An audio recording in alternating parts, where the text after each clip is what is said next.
We're live from New Delhi, watching DD India News, India's voice to the world. I'm Lipakshi Khurana, coming up in the next hour. India's Prime Minister Narendra Modi en route to New Delhi after a successful three-nation visit to Nigeria, Brazil and Guyana. PM Modi addresses Indian diaspora in Guyana, highlights strong bonds between two nations, meets prominent cricket personalities in Guyana. Russian President Putin says hit Ukraine with new mid-range hypersonic ballistic missile in warning to the West.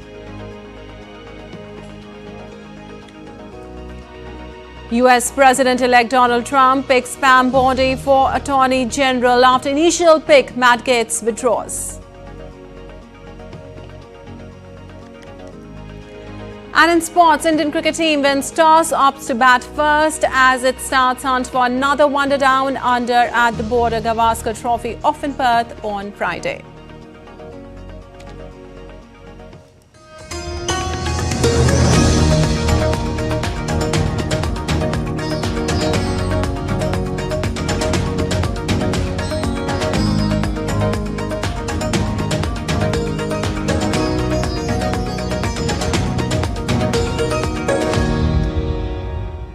And on to the top story. This after concluding his successful three-nation visit to Nigeria, Brazil and Guyana, India's Prime Minister Narendra Modi is en route to New Delhi. The Prime Minister was in Guyana on the final leg of his visit. Announcing his departure from Guyana, the Ministry of External Affairs in a post on X said that a very warm and productive state visit of the Prime Minister to Guyana was concluded. Prime Minister Modi made history as the first Indian head of state to visit Guyana in over 50 years.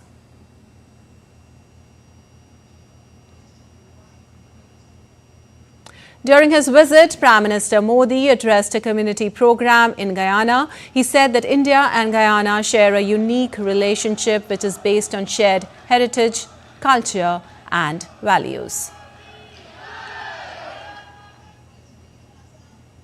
I have great memories of visiting your wonderful country over 2 decades ago.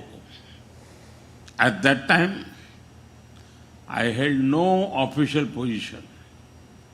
I came to Guyana as a traveler, full of curiosity. Now, I have returned for this land of many waters as the Prime Minister of India. A lot of things have changed between then and now. But the love and affection of my Guyanese brothers and sisters remains the same. My experience has reaffirmed you can take an Indian out of India, but you cannot take India out of an Indian. Well, Prime Minister Modi also spoke about the efforts being undertaken to make state-of-the-art infrastructure in the country.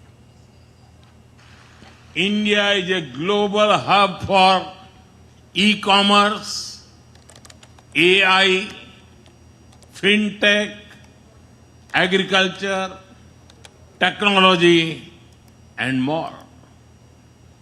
We have reached Mars and the moon. From highways to highways, airways to railways, we are building state-of-art infrastructure. Well, Guyana's President Irfan Ali said India and Guyana are not just restricted to economy and trade, rather the ties are deeply personal and emotional. India today is a world leader in innovation, technology, infrastructure, development, human capital advancement, and importantly, Prime Minister Sri Narendra Modi, India is a shining light in leadership, your leadership. It is no secret that the strength of your leadership, the passion and compassion of your leadership, the deliberateness of your leadership has placed India in a different light and realm around the globe. You have brought incredible respect.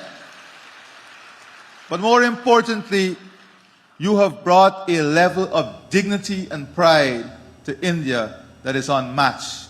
And we congratulate you on that. Well, earlier, Prime Minister Modi addressed the National Assembly of the Parliament of Guyana on Thursday. He's the first Indian Prime Minister to do so. The Prime Minister recalled the long-standing historical ties between India and Guyana. He noted that India's mantra of humanity first inspires it to amplify the voice of the Global South, including at the recent G20 summit in Brazil. History was made as Prime Minister Narendra Modi became the first Indian leader to address the National Assembly of the Parliament of Guyana. In his landmark address, the Prime Minister highlighted the deep historical ties between India and Guyana, rooted in centuries of shared culture, values, and heritage. Expressing gratitude to the people of Guyana for the nation's highest honor bestowed upon him, he reaffirmed India's commitment to fostering global peace and unity. मैं मानता हूं space हो, सी हो, ये universal conflict के नहीं बल्कि universal cooperation के विषय होने चाहिए। दुनिया के लिए भी ये समय कॉन्फ्लिक्ट का नहीं है। ये समय कॉन्फ्लिक्ट पैदा करने वाली कंडीशंस को पहचानने और उनको दूर करने का है।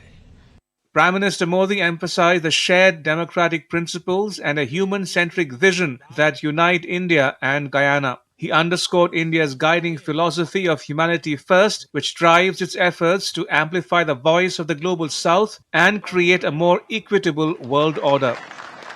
जहां एक नए वर्ल्ड ऑर्डर की तरफ बढ़ना था, दुनिया दूसरी ही चीजों में उलझ गई। इन परिस्थितियों में आज विश्व के सामने आगे बढ़ने का सबसे मजबूत मंत्र है डेमोक्रेसी फर्स्ट, ह्यूमैनिटी फर्स्ट।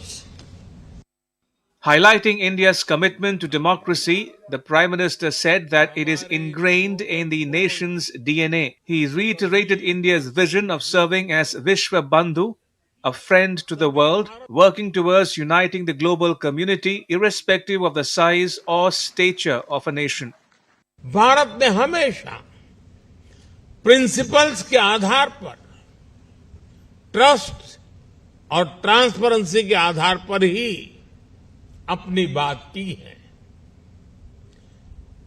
एक भी देश,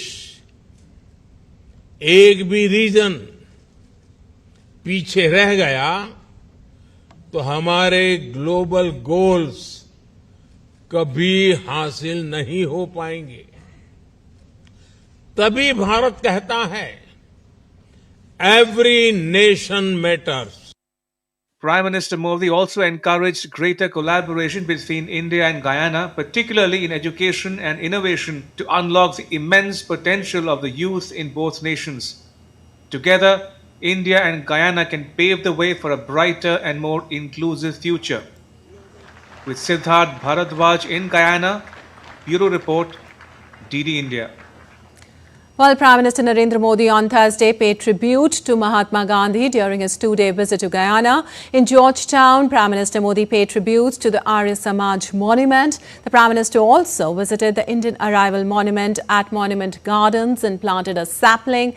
Prime Minister Modi, who arrived in Guyana on the final leg of his three-nation visit, is the first Indian head of the state to visit the country in more than 50 years. Here's a report on Prime Minister Modi's engagement on the last day of his Guyana visit.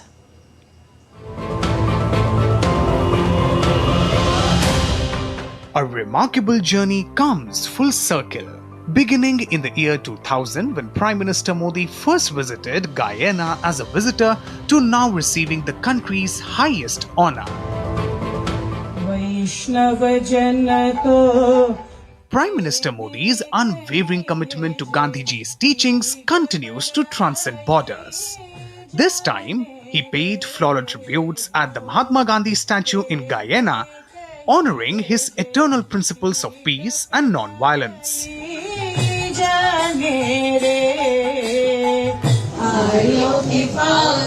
Celebrating India's deep-rooted connections, Prime Minister Modi also paid floral tribute at the Arya Samaj monument. Unveiled in 2011, the monument commemorates 100 years of the Arya Samaj movement in Guyana. Paying homage to Indian heritage, Prime Minister Modi enjoyed a devotional song,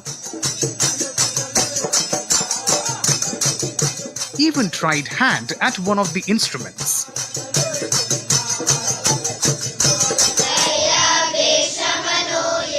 He also participated in a special prayer session by children, symbolizing the strong cultural bond between India and Guyana. A unique performance by Guyanese children further emphasized this cultural connection. Recalling the struggles and sacrifices of the Indian diaspora, the Prime Minister visited the Indian Arrival Monument at the Monument Gardens. The monument, a replica of the first ship that brought indentured migrants from India to Guyana in 1838, stands as a testament to their legacy. During his visit, Prime Minister Modi also planted a Belpatra sapling at the monument. Prime Minister later visited Saraswati Vidya Niketan School.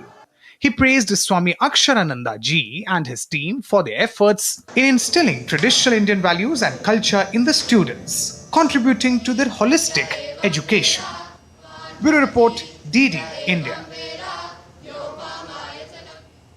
Well, Prime Minister Modi, along with Guyana's President Dr. Mohammad Irfan Ali, also interacted with prominent cricket personalities from the West Indies in Georgetown.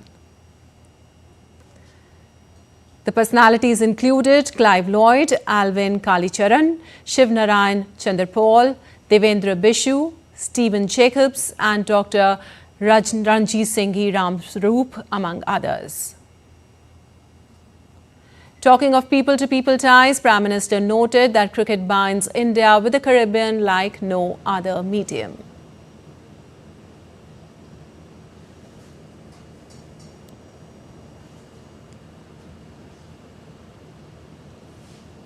Well, Guyanese cricketer Clive Lloyd welcomed India's initiative to train women cricketers and added that the world needs many more Prime Ministers like Prime Minister Modi. I had a good discussion. It seemed to be the conversation went very well, and I think 11 of our players will now be training in India. So it's been a very good decision by them, and we're thankful to them for that. The people have chosen him twice, so it's obvious that he's doing a good job. He's interested in cricket, and that's very good, and he's doing things to help to boost the cricket. So we'd like more prime ministers like him. Well, former Indo-Guyanese cricketer Alvin Kalicharan said that Prime Minister Modi's knowledge about cricket is special. He also added that meeting Prime Minister today was like magic. Everybody in India knows cricket, but his knowledge is special because he knows when we went to India, he knows us by our first name, and me myself, going to India often myself. So I'm able to have that interaction with India, and to meet the Prime Minister today, personally, it's magic. The connection is tremendous, and that kind of help to work with our young cricketers, girls cricket, men's cricket, whatever he does, any help. It is very kind of the Prime Minister and India. Guyanese cricketer Devendra Bishu lauded Prime Minister's admiration for the sport and added that people of Guyana admire him. Love for the cricket is amazing. When I was watching IPL, I always see him there, you know, and meeting him for the first time is amazing. It's really, really amazing. Surprisingly, he know that I was looking for my appearance when I was in there a few years back. He's an amazing guy. So far in the country, we welcome him with a warm welcome. Our president and him, they had a lot of events over the few days. I think the people in Guyana love him and really appreciate that he is here and spending a little bit of time with our country, our culture, our diverse culture. So it's amazing having him here, and he seems so simple and down to earth, which is one good quality of a human being. And still to come on DD India News Now. Israeli Prime Minister Benjamin Netanyahu calls the International Criminal Court anti-Semitic after the court issued arrest warrants against him and his former defense minister. UN Nuclear Agency's board condemns Iran for second time in failing to fully cooperate with the agency. And at least 38 killed and several injured in gun attack on passenger vehicles in restive northwest Pakistan.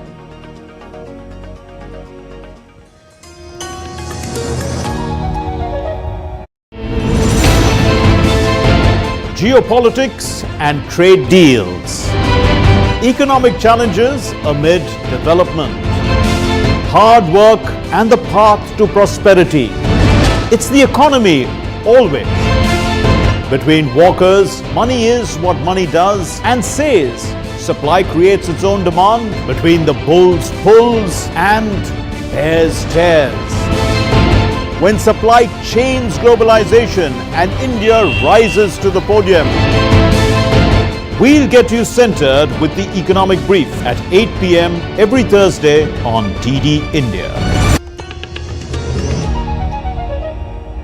Welcome back. You're watching DD India News. I'm Lepakshi Quran, and moving on, Israeli Prime Minister Benjamin Netanyahu described the International Criminal Court as anti-Semitic on Thursday after it issued arrest warrants for him and his former defense minister. In a video statement, Netanyahu vowed that the warrant would not deter him from defending Israel. The anti-Semitic decision of the International Court in The Hague is a modern Dreyfus trial, and it will end the same way. No biased anti-Israel decision in The Hague will prevent the State of Israel from defending its citizens. Israel will not recognize the validity of this decision. We will continue to do everything we must do to defend our citizens and defend our state against Iran's axis of terror. Also, U.S. President Joe Biden called the International Criminal Court's arrest warrants for top Israeli leaders outrageous. Biden, in a White House statement, said the U.S. will always stand with Israel against threats to its security.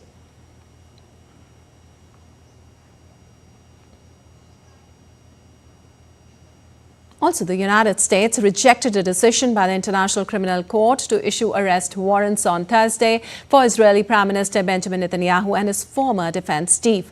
White House Press Secretary Karine Jean-Pierre said in a regular briefing that the U.S. is discussing next steps with its partners, including Israel. Reject the court's decision to issue arrest warrants for senior Israel officials. We remain deeply concerned by the prosecutor's rush to seek arrest warrants and the troubling process errors that led to this decision. The United States has been clear that the ICC does not have jurisdiction over this matter. Well, in a bid to secure a ceasefire to end the Israel-Hezbollah conflict, the U.S. envoy Amos Hochstein met with Israeli Prime Minister Benjamin Netanyahu in Tel Aviv. The U.S. envoy also met with Israel's Defense Minister Israel Katz in Tel Aviv on Thursday.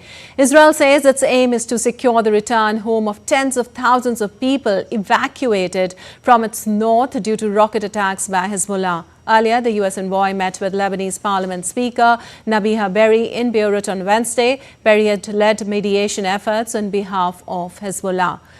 Holstein had said on Tuesday that an end to the war was within our grasp.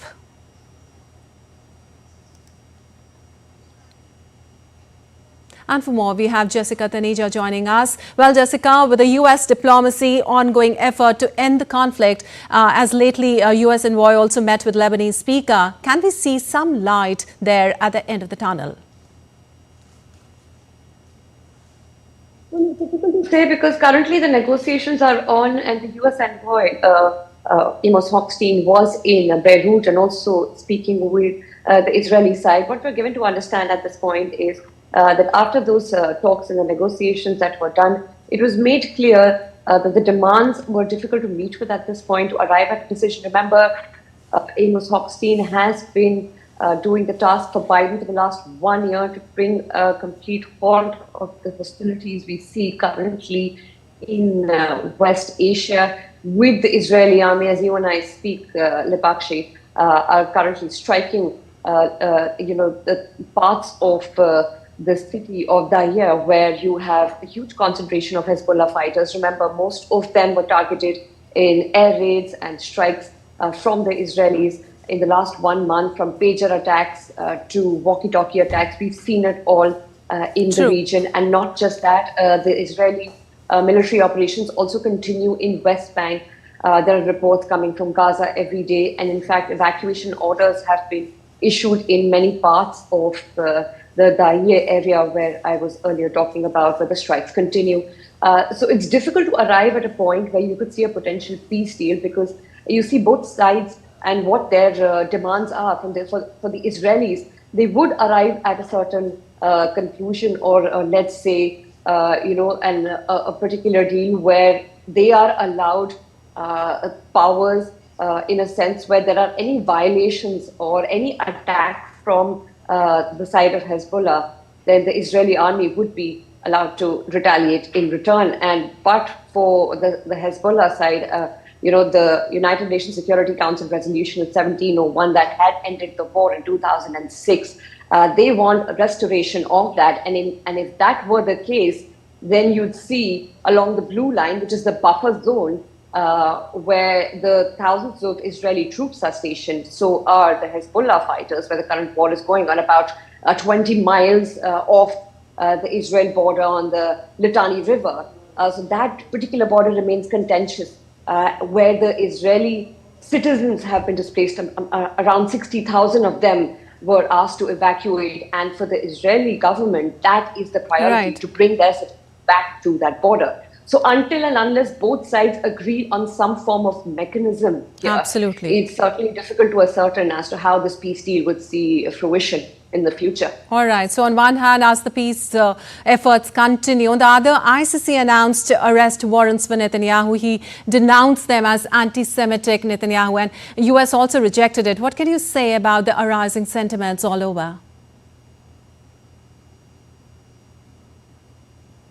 Well, yes, there is, a strong outcry among countries who are not currently, acceptable with the fact that the way Israeli military operations have been conducted in the region, possibly also because it has not only altered geopolitics, but also geoeconomics to an extent where trade has been affected, not only in the Red Sea because of the retaliation efforts from Iran and its proxies in the Red Sea. There have been more piracy efforts, and of course, shipments have been delayed. So commercial shipping also does get affected, where you, of course, have to deploy more, security personnel and more ships for reconnaissance and security purposes. So that does increase the burden on many countries overall. But given this arrest warrant, the United States have made its position absolutely clear that it will stand with Benjamin Netanyahu, the Israeli Prime Minister, while the world still awaits as to how this pans out. But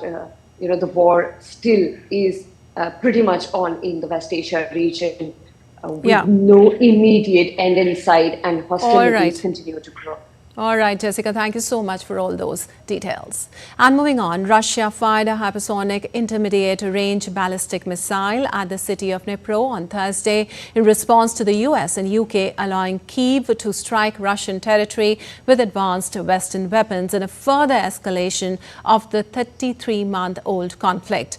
Russian President Vladimir Putin, in a televised address, said Moscow struck a Ukrainian military facility with a new ballistic missile known as and warned that more could follow. Putin also said that the Ukraine conflict was escalating towards a global conflict after the United States and Britain allowed Ukraine to hit Russia with their weapons and warned the West that Moscow could strike back. In response to the use of American and British long-range weapons, on November 21st of this year, the Russian armed forces launched a combined attack on one of the facilities of the Ukrainian defense industry complex. In combat conditions, one of the newest Russian medium-range missile systems was also tested. In this case, with the ballistic missile in non-nuclear hypersonic equipment.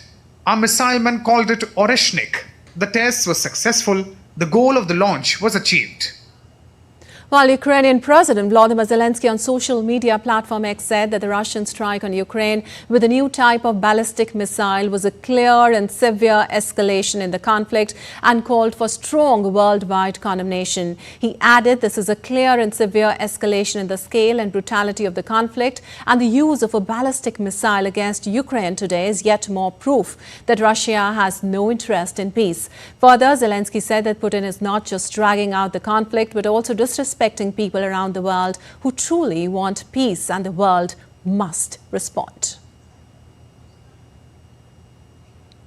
Further, the United States said that it was pre-notified ahead of a Russian attack on Ukraine with a new type of ballistic missile on Thursday. In terms of notifications to the United States was pre-notified briefly before the launch through nuclear risk reduction channels. We just rolled out another $275 million package yesterday. You're going to see more packages continue in the weeks and months ahead left of this administration. So that's what we're really focused on. Well, the International Atomic Energy Agency's Board of Governors passed a resolution chiding Iran's poor cooperation with the agency.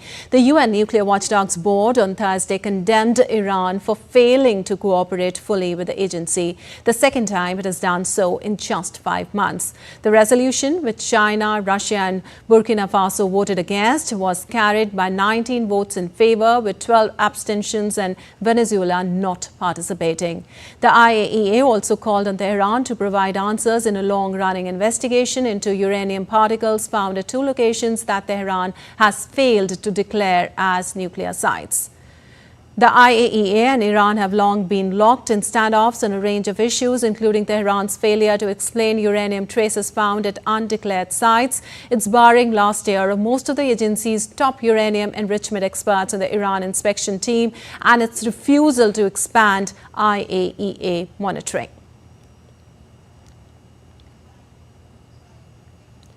And in Pakistan, at least 38 people were killed and over 2 dozen injured when gunmen opened fire on passenger vehicles in a tribal area in northwestern region. No group claimed responsibility for the incident. Pakistan President Asif Ali Zardari and Prime Minister Shehbaz Sharif condemned the attack and called for swift punishment of those responsible. According to the officials, Thursday's attacks targeted 2 separate convoys of Shiite Muslims traveling in Kurram. Sunni and Shiite Muslim tribes have been engaged in intermittent fighting for several months in the mountainous Khyber Pakhtunkhwa province. In August, 23 people were killed after they were forced out of their vehicles and shot by gunmen in southwest Pakistan. And now let's take a look at other stories making news around the world. Brazilian police has indicted ex-president Jair Bolsonaro over a 2022 coup plot to prevent current leader Luiz Inácio Lula da Silva from taking office. A police statement said its investigators concluded that Bolsonaro and 36 others planned the violent overthrow of the democratic state. Bolsonaro has vowed to fight the allegation. French President Emmanuel Macron concluded his Chile visit with a tour of the Almirante whale icebreaker, the first vessel of this kind built in South America. Alongside President Gabriel Boric, Macron signed agreements boosting scientific and environmental collaboration. France committed €1 billion to Antarctic research by 2030. Chile remains France's key trade partner in Latin America after Brazil and Mexico. And US billionaire Elon Musk, the owner of social media platform X, criticized Australia's proposed law to ban social media for children under 16 and fine social media platforms of up to $32 million for companies for systemic breaches. Australia's centre-left government introduced the bill in Parliament on Thursday. Several countries have already vowed to curb social media use by children through legislation. And still to come, DD India News Hour. India's President MoU graced the Koti Deepotsav of 2024 in Hyderabad with a message of moving from darkness to light. Indian Maldives Inc. pact to establish framework for promoting use of local currencies in cross-border transactions.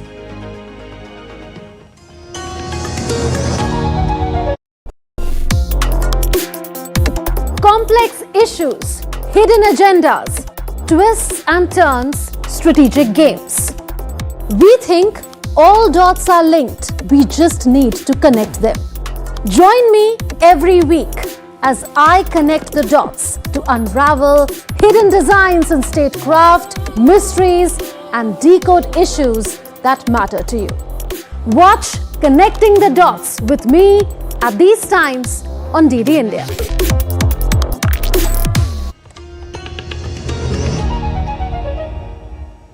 Welcome back. You're watching DD India News Hour. Pakshi Khurana, and time now for a quick recap of the headlines.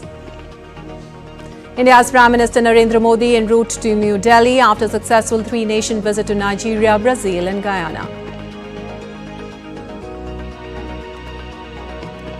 Prime Minister Modi addresses Indian diaspora in Guyana, highlights strong bonds between two nations, meets prominent cricket personalities in Guyana.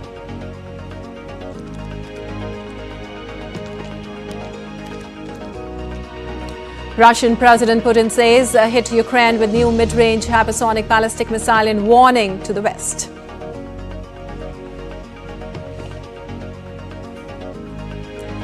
US President-elect Donald Trump picks Pam Bondi for Attorney General after initial pick Matt Gaetz withdraws. Well, moving on, the Canadian government has clarified that there is no evidence linking Indians to criminal activity in Canada. The statement follows a Canadian newspaper report which contained these unfounded allegations. The same were dismissed by the MEA as ludicrous statement and a smear campaign. Now, the Canadian government has dismissed these claims as speculative and inaccurate, distancing itself from the report. In its statement, the Canada government said on October 14th, because of a significant and ongoing threat to public safety, the RCMP and officials took the extraordinary step of making public accusations of serious criminal activity in Canada perpetrated by agents of the Government of India. The Government of Canada has not stated, nor is it aware of evidence linking Prime Minister Modi, Minister Jaishankar or NSA Dowell to the serious criminal activity within Canada. Any suggestion to the contrary is both speculative and inaccurate. And India's Defence Minister Rajnath Singh met Defence Secretary of Philippines Gilberto Teodoro. The meeting marked another step towards deepening defence cooperation between the Philippines and India. Both sides affirmed the commitment to support each other to achieve the goal of self-reliance in defence production. Defence Minister Rajnath Singh also met Defence Minister of Japan, General Nikatani Inventane, Lao PDR. The partnership will play a significant role in ensuing free, open and rules-based Indo-Pacific region. Earlier, Defence Minister Rajnath Singh met US Secretary of Defence Lloyd Austin on the sidelines of 11th ASEAN Defence Ministers Meeting Plus at Vientiane in Lao PDR on Thursday. The two leaders commended the progress achieved by the India-US defense partnership based on increased operational coordination, information sharing and industrial innovation. Both sides recognized the remarkable progress made under the US-India Defense Industrial Cooperation Roadmap, including ongoing collaboration to advance priority co-production arrangements for jet engines, munitions and ground mobility systems. Moving on, India's Commerce and Industry Minister Piyush Goyal has said that by 2030, the country will have a 1,000 gigawatt grid connected through the length and breadth of the country. Addressing the UK-India Technology Future Conference in New Delhi on Thursday, the Commerce and Industry Minister said that India is the best place in the world to provide sustainable infrastructure to the digital world. Goyal added that India provides a huge potential to the United Kingdom for collaboration and investment in technology due to the advantages it has like trained manpower, robust legal system and an advanced technological ecosystem. India's Commerce and Industry Minister said that India and UK can collaborate on technology in the fields of artificial intelligence education, telemedicine, criminal modeling, climate modeling and precision agriculture, among others. And the Reserve Bank of India and the Maldives Monetary Authority on Thursday signed an agreement in Mumbai in the western Indian state of Maharashtra, establishing a framework to promote the use of local currencies for cross-border transactions. The Memorandum of Understanding was signed by Governor of Reserve Bank of India, Shaktikant Das, and Governor of Maldives Monetary Authority, Ahmed Munawar. Use of local currencies, the Indian rupee and the Maldivian rufiya, in bilateral transactions will contribute in promoting trade between India and Maldives, along with deepening financial integration. And India's President Draupadi Murmu graced the Koti Deepotsavam 2024 in Hyderabad. Speaking on the occasion, President Murmu said that lighting the lamp gives a message of moving from darkness to light and from ignorance to knowledge. She urged the citizens to work towards holistic development and cultural preservation.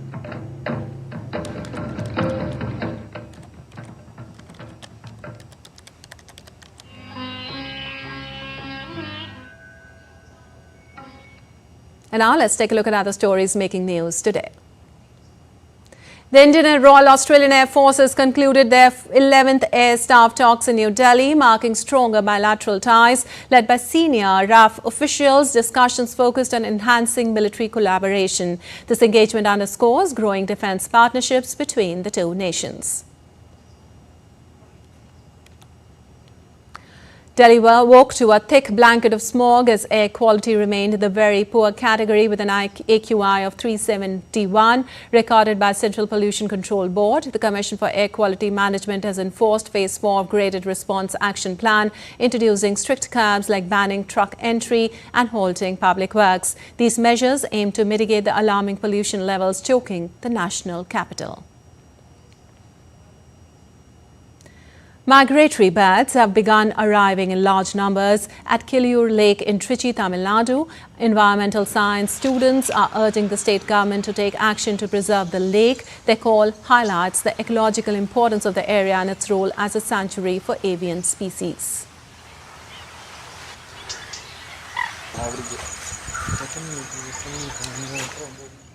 And now shifting focus to the United States, President-elect Donald Trump, who is currently busy assembling his dream team for his second term, faced a significant setback when his first choice for the post of U.S. Attorney General Matt Gaetz withdrew his name.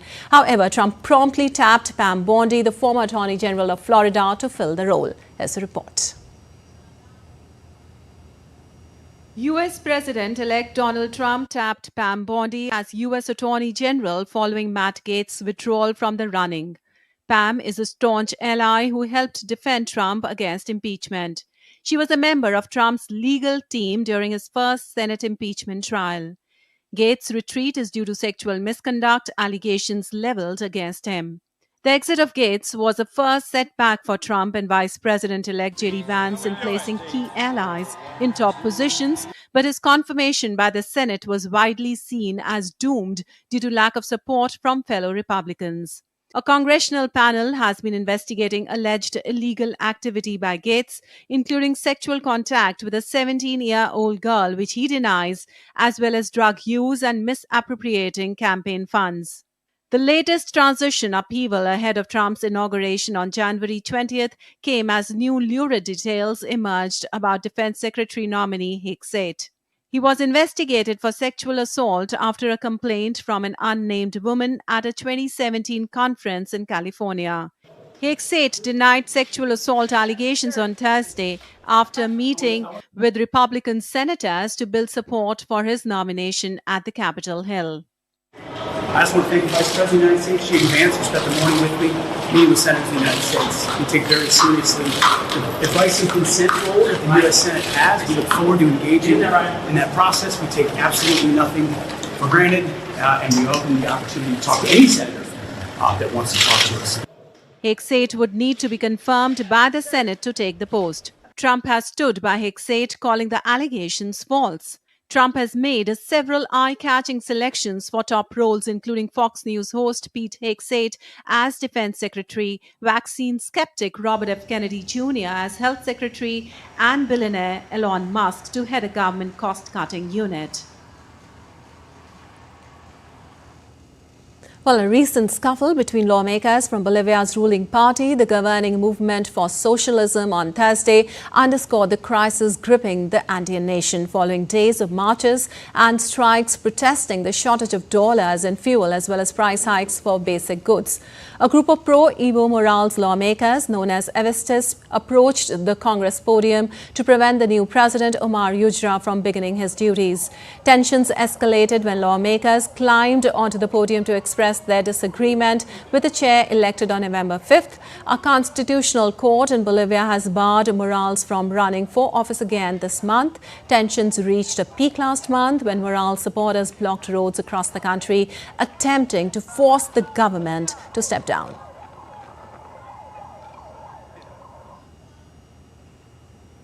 All right, hundreds marched through Bolivia's La Paz on Thursday to demand the government implement effective solutions to the dollar and fuel shortage crisis and address the basic goods inflation as the economic crisis deepens in the Andean country. The march followed an indefinite strike by the meat sector to protest price hikes. Members of different trade unions and indigenous groups banged pots and held up signs protesting the lack of dollars and fuel, which has been hampering the Bolivian economy for months.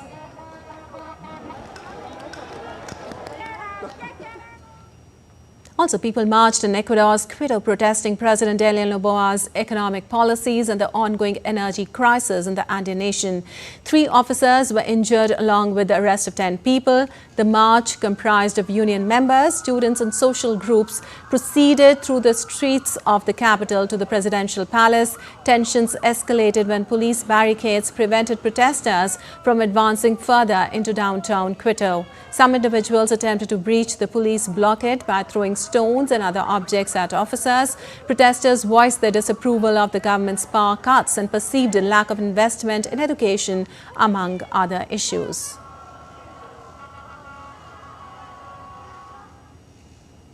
And Senegalese President Bassirou Diomaye Faye's party has won 130 out of 165 seats in legislative elections, securing a clear majority in the parliament. Faye, who came to power in April after a landslide election victory, dissolved the House 2 years into its 5-year term on September 12th. He accused the opposition of refusing to pass bills from the executive. Faye's first challenge amid a fiscal crisis will be coming up with a budget that caters to both his voters' needs and to the International Monetary Fund. A $1.9 billion IMF program agreed in June 2023 has been on hold since then. Negotiations with the IMF to restart disbursements could last until mid-2025.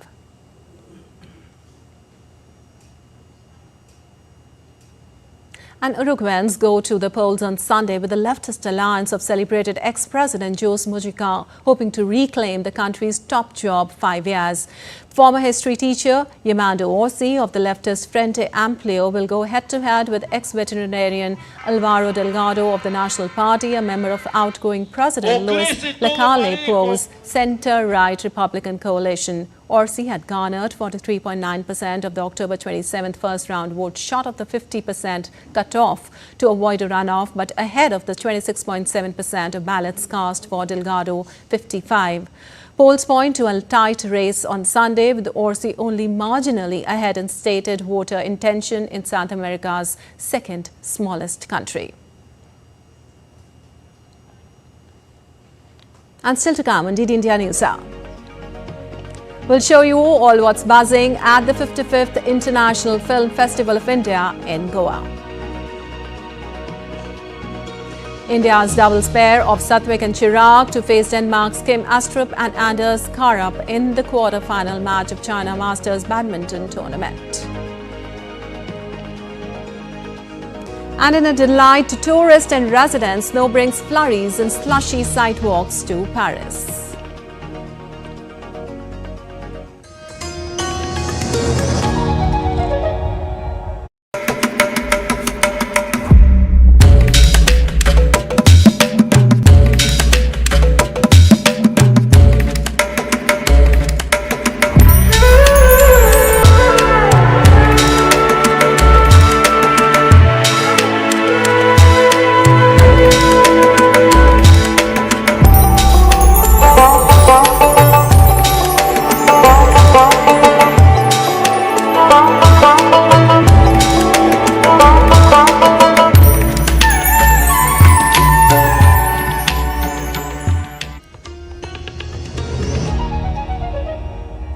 Welcome back. You're watching DD India News. I'm Lipakshi Khurana, and moving on, the 55th edition of Indian International Film Festival is underway in the West Indian state of Goa. Day 3 of IFFI is all set to witness a lot of action. From Creative Minds of Tomorrow to Film Bazaar, a lot will be explored by cine enthusiasts at the event today. Earlier, Prasar Bharati, India's public broadcaster, launched its all-new over-the-top or the OTT streaming platform Waves, taking a significant leap into the digital streaming landscape.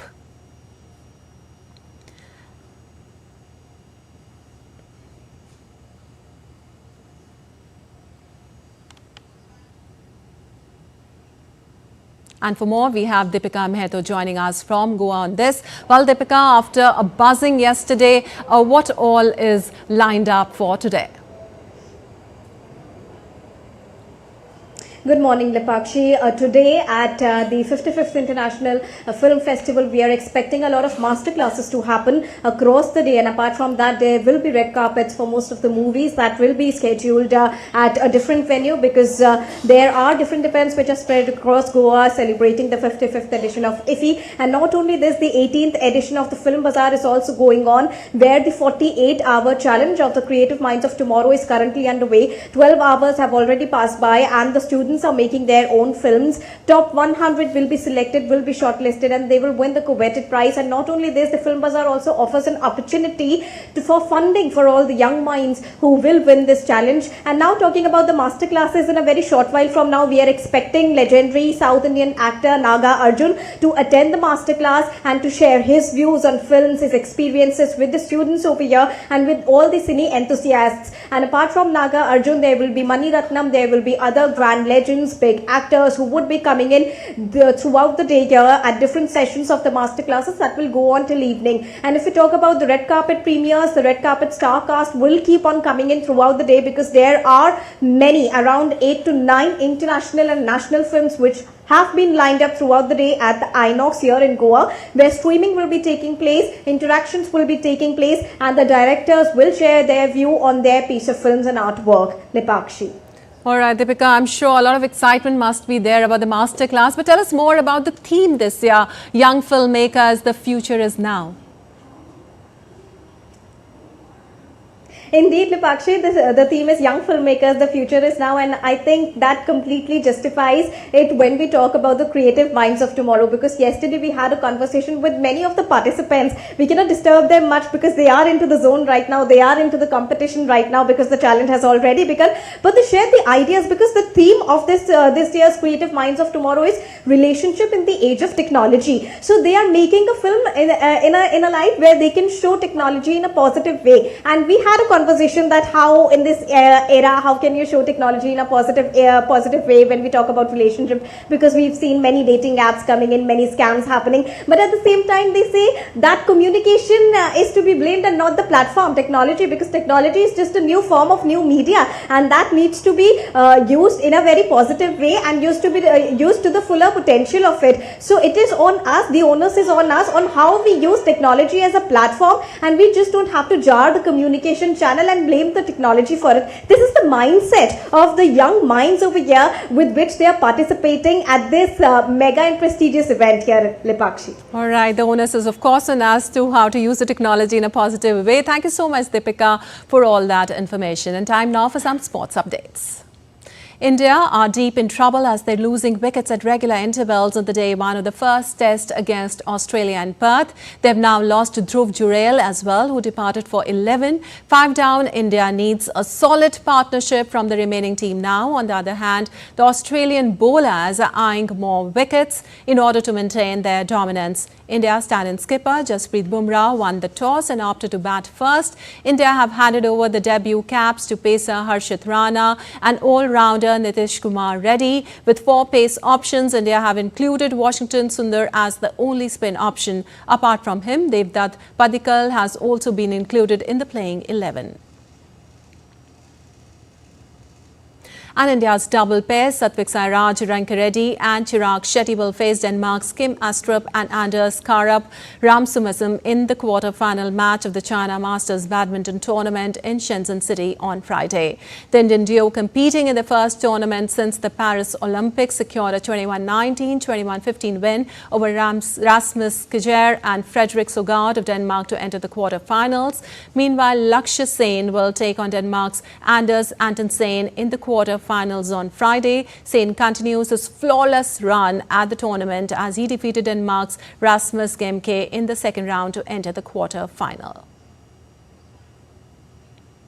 And world number 1 Jannik Sinner powered Italy into the Davis Cup semi-finals after they came from behind to beat Argentina 2-1 and set up a clash with Australia. Francisco Cirondola got the Argentines off to a flyer, dispatching Lorenzo Musetti before Sinner eased past Sebastian Baez 6-2, 6-1 to level the tie at 1-1. Sinner then combined with Matteo Berrettini in the deciding doubles as the Italian pair beat Maximo Gonzalez and Andres Molteni to guide the defending champions into the semis. They will next face Australia for a place in the showpiece tie and are in a repeat of the 2023 final after the Aussies had earlier upset the United States 2-1. And Premier League champions Manchester City has said that manager Pep Guardiola has signed a 2-year contract extension. Spaniard Guardiola's decision means he will spend more than a decade at the club. He joined in 2016 and has led to 18 major trophies, including 6 Premier League titles and 1 Champions League crown. The 53-year-old Guardiola's current deal was due to expire at the end of the season. City acknowledged the rumors surrounding Guardiola's future in a social media video post announcing a new extension deal had been struck. And Red Bull Italy's SailGP team was unveiled as the 12th and final entry for the 2025 SailGP season. Led by Jimmy Spittel, who serves as the team CEO and founder, the team will make its debut this weekend at the Emirates Dubai Sail Grand Prix. The Italian lineup includes double Olympic gold medalist Ruggero Tita as driver and twice world bronze medalist Giulia Fava as strategist. Joining the team are 3-time SailGP champion Kyle Langford, who made a surprise move from Australia. Italy is one of 2 new entries in the Global League this season alongside the Mubadala Brazil SailGP team. SailGP is an international sailing competition featuring high-speed races in identical F50 foiling catamarans capable of reaching speeds exceeding 100 km/h. The league pits national teams against each other in a series of regattas held across iconic locations worldwide. And US President Joe Biden invited the Boston Celtics to the White House on Thursday to celebrate the 18th NBA championship. Biden congratulated the players and coaches and highlighted the team's ownership and values. NBA superstars Jason Tatum and Derek White presented the president with a green Celtic jersey reading Biden 46. In June, Boston secured its league record 18th title with a 106-88 blowout victory over the Dallas Mavericks in Game 5 of the NBA Finals.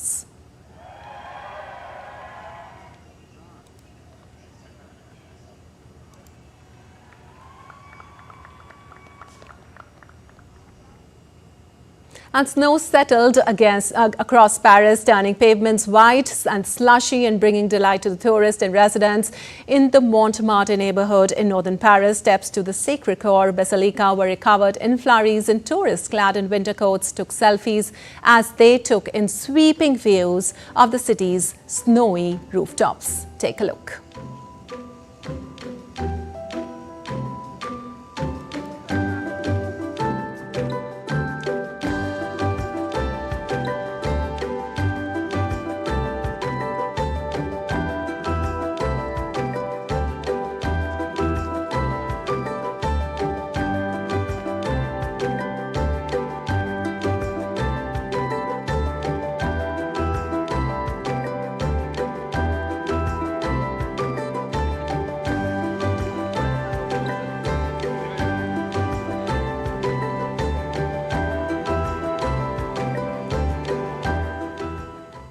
All right, that's all for this edition of DD India News Hour. But let us know your thoughts on the news of the day. For those on the go, you can get all the latest news and updates from India and across the world with the DD India mobile app. The app is available on both Android and iOS platforms. Scan the QR code on the screen to download now.